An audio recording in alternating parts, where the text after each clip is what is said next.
Hello guys, I Anshuman welcome you all in my Commerce Gateway classes and in my another video of accounting principles. Last class में हम लोगों ने cost concept, dual aspect concept और matching concepts को देखा था। तो hopes आपको क्लियर हुआ होगा। तो आज हम लोग दो कॉन्सेप्ट्स को कवर अप करके हम लोग अकाउंटिंग कॉन्सेप्ट्स को खत्म कर देंगे आज, ठीक है। और कल से हम लोग का स्टार्ट होगा अकाउंटिंग कन्वेंशंस, ठीक है। तो बिना टाइम वेस्ट किए स्टार्ट किए करते हैं हमारे आखिरी के दो कंसेप्ट्स क्या हैं अकाउंटिंग प्रिंसिपल्स के, ठीक है।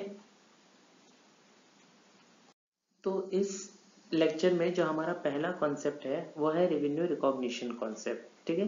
This concept is also known as revenue realization concept, ठीक है। इस कॉन्सेप्ट को हम लोग रेवेन्यू रियलाइजेशन कॉन्सेप्ट भी बोलते हैं, ठीक है। अब आगे चलते हैं और देखते हैं कॉन्सेप्ट कहता क्या है। लेकिन उससे पहले रेवेन्यू रिकॉग्नाइजेशन या रियलाइजेशन कॉन्सेप्ट से पहले हम समझते हैं रेवेन्यू का मतलब क्या होता है। मैंने प्रीवियस लेसन में आपने बता चुका है कि रेवेन्यू का मतलब क्या होता है। जो जिन्होंने मेरा वीडियो नहीं देखा मैं और रिपीट कर देता हूँ उनके लिए। तो रेवेन्यू का मतलब होता है कि revenue is the income earn from sales of any other activity. रेवेन्यू कोई भी इनकम होती है जो हम सेल्स या एनी अदर या कोई भी एक्टिविटी से हम लोग लेते हैं। फॉर एग्जाम्पल जैसे कि मैंने इन्वेस्टमेंट किया तो मेरे पास क्या इंटरेस्ट आ रहा है, तो दैट इज अ रेवेन्यू, ठीक है। This concept states that a revenue for the business transactions should be included in accounting records only when it is realized, ठीक है। इसका सिंपल सा मतलब है कि रेवेन्यू हमें बिजनेस ट्रांजैक्शंस को कब अपने अकाउंटिंग रिकॉर्ड्स में लेना है, जब वो रियलाइज हो जाए या जब हमें वो मिल जाए या जब वो हमारे हाथ में आ जाए, इसके अलावा नहीं, ठीक है। आगे लिखा हुआ है कि revenue is assume to be realized when the legal right to receive it arises, ठीक है। कहने का मतलब, पर इसका क्या मतलब है कि वो हमारे हाथ में आ जाए या हमें मिल जाए। तो उसके लिए सीधा सा एजम्पशंस, तो उसका एक सिंपल सा एजम्पशंस है, रेवेन्यू रियलाइज कब मानी जाती है। रेवेन्यू रियलाइज कब मानी जाती है, जब उससे पाने का या रिसीव करने का हमारे पास लीगल राइट्स हो, ठीक है। रेवेन्यू रियलाइज तभी मानी जाएगी जब उसे पाने का या हासिल करने का हमारे पास लीगल राइट्स हो, ठीक है।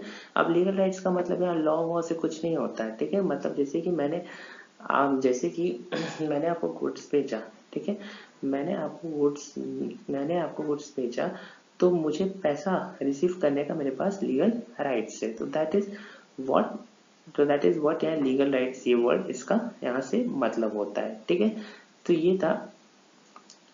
तो ये था मेरा इस कॉन्सेप्ट का मतलब। होप्स आपको क्लियर हुआ होगा। अब इसके कुछ एक्सेप्शंस भी होते हैं, ठीक है। In case of the contract which takes long time, say 2 to 3 years to complete, proportionate amount of revenue based on the part of the contract completed by the end of the accounting period is treated as realized, ठीक है। अगर आप लोग contract accounting पढ़ रहे होंगे या पढ़ चुके होंगे या ग्रेजुएशन में जब आप पढ़ोगे कॉन्ट्रैक्ट अकाउंटिंग, तो उसमें क्या होता है, जो कंस्ट्रक्शन के काम होते हैं, ठीक है, एग्जाम कंस्ट्रक्शंस के जो काम होते हैं, जैसे बिल्डिंग बनाना, तो उसमें बेसिकली 2 से 3 साल लग जाता है। तो उसमें रेवेन्यू क्या होता है, प्रोपोर्शनेट अमाउंट में बांटा जाता है, ठीक है। तो ये यहाँ पर एक्सेप्शन से बन गया कि मेरा रेवेन्यू रिकॉग्निशन कॉन्सेप्ट इस केस में ऐसे फॉलो होगा, ठीक है। तो अब एक एग्जांपल लेके समझते हैं।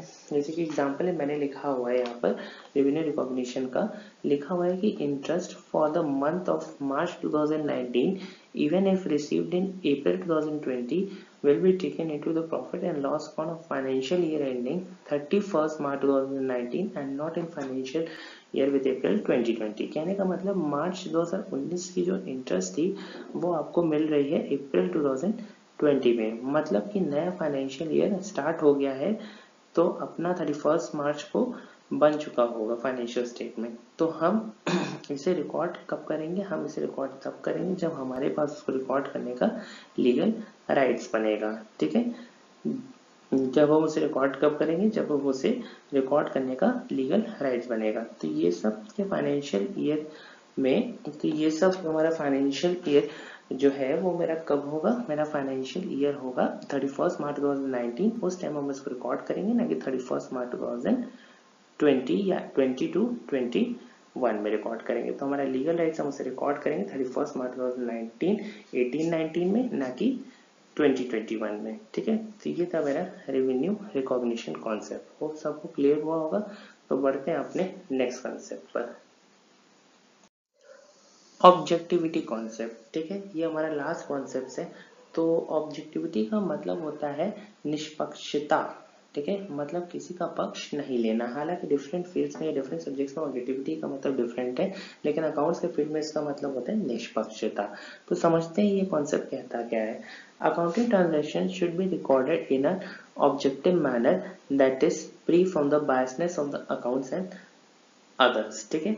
तो हमें ये कॉन्सेप्ट ये कहता है कि हमें अकाउंटिंग ट्रांजेक्शन्स को ऑब्जेक्टिव मैनर में करना है। हमें किसी पे बायस नहीं होना है या किसी का हमें पक्ष नहीं लेना है। जैसे अकाउंटिंग ट्रांजेक्शन, जैसे अकाउंटिंग सिस्टम्स या जैसे अकाउंटिंग प्रोसीजर्स चलते हैं, हमें उसी वे में इसको चलाना है, ठीक है। This can be possible when each of the transactions is supported by the verifiable documents and vouchers, ठीक है। और ये तभी पॉसिबल हो सकता है जब हम लोग की जो डॉक्यूमेंट्स है या वाउचर्स, जैसे कैश मेमो कह लो, कैश परचेज कह लो, कैश सेल्स कह लो, ठीक है, वो हमारी प्रॉपर्ली मेंटेन्ड होगी, ठीक है, तभी ये पॉसिबल हो सकता है ऑब्जेक्टिविटी कॉन्सेप्ट को अप्लाई करना, ठीक है। Financial statements of the enterprise should be based on solid evidence, ठीक है। जो एंटरप्राइज की जो फाइनेंशियल स्टेटमेंट है, चाहे प्रॉफिट लॉस कह लो, चाहे बैलेंस शीट कर लो, वो स्ट्रांग होनी चाहिए। मतलब एक एक चीज का हिसाब होना चाहिए, किससे कितना पैसा लिया, कितना हमारी स्टॉक बची, कितना हमारा मशीन रहा, ठीक है, किससे कौन हमारे डेटर्स थे, कौन हमारे क्रेडिटर्स थे, कितना पैसा देना था। तो ये सबका एक प्रॉपर एक सॉलिड एविडेंस होना चाहिए, सॉलिड प्रूफ होना चाहिए, ठीक है। One of the reasons for adoption of the historical cost as a basis of recording accounting transactions is the adherence to the principle of objectivity is made possible by it, ठीक है।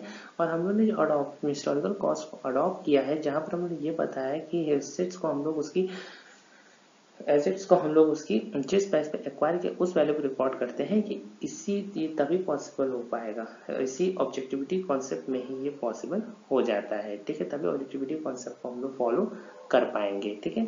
Cost actually paid for an asset can be verified from the documents, ठीक है। अगर हम लोगों ने जिस value historical cost apply किया है, मतलब जिस वैल्यू पे एसेट्स को परचेज किया उसी वैल्यू पे रिकॉर्ड किया, तब हम लोग ऑब्जेक्टिविटी कॉन्सेप्ट को इजीली फॉलो कर पाएंगे, ठीक है। मार्केट वैल्यू में vary from person to person और from place to place, so objectivity can not be maintain. अगर हमने मार्केट वैल्यू को उस चीज को, उस एसेट्स को रिकॉर्ड किया है, तब वो क्या होगा, तब ऑब्जेक्टिविटी कॉन्सेप्ट नहीं फॉलो हो पाएगा। क्यों नहीं फॉलो हो पाएगा? क्योंकि वो प्लेस टू प्लेस डिफर करेगा, पर्सन टू पर्सन डिफर करेगा, तो इसलिए ऑब्जेक्टिविटी कॉन्सेप्ट हमारा फॉलो नहीं हो पाएगा।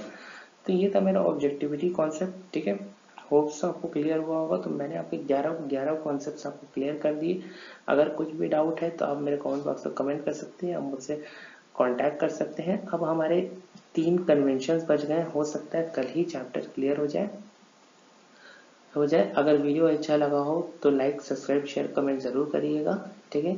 तो आज मैं बस इतना ही। Till then thank you, stay safe and have a nice day.